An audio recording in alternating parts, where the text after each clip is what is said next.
1 Timóteo 2, outro texto famoso aí que é empregado para provar uma suposta morte expiatória universal de Jesus em favor de todas as gentes, de todas as pessoas indiscriminadamente.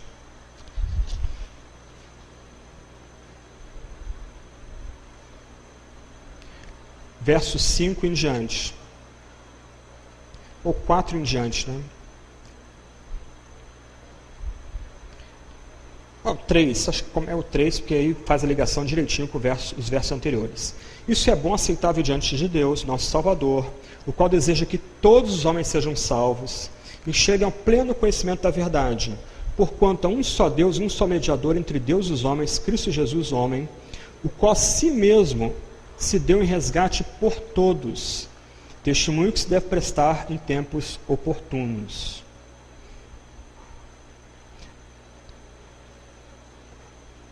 A ideia de uma redenção, de uma salvação hipotética, coloca a gente em dificuldade aqui.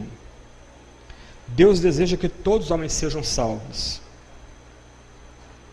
Cristo Jesus a si mesmo se deu em resgate por todos. Todos os homens serão salvos? Todos serão resgatados? É interessante que os defensores da expiação geral ou universal, eles não têm problema em atribuir um fracasso à obra de Cristo do Calvário. Eles não têm problema em imputar à morte vicária de Jesus fracasso, derrota.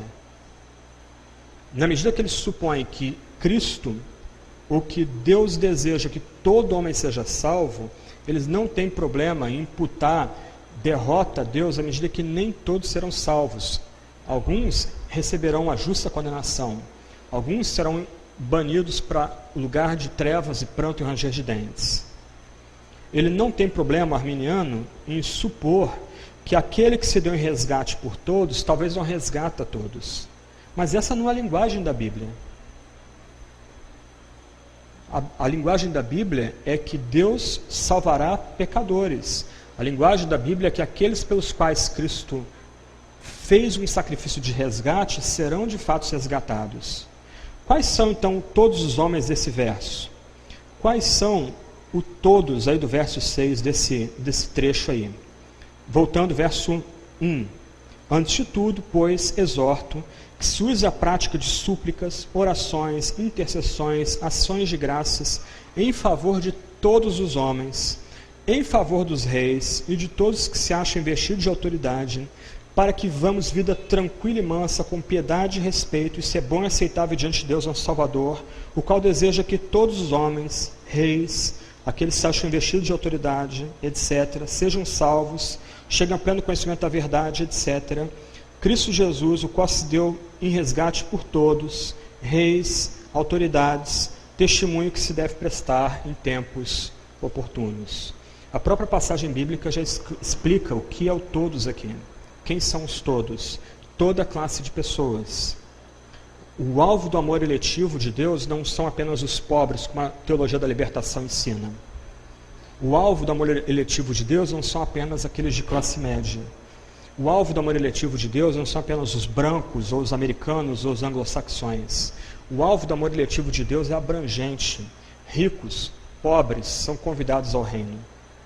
Asiáticos, africanos, latinos são convidados ao reino.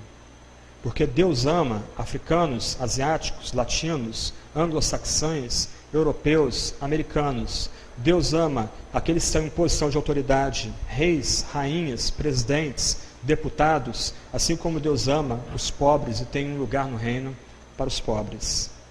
Ok, a gente está tentando lidar com esse problema no nível bíblico. Vamos tratar agora do nível mais teológico e filosófico.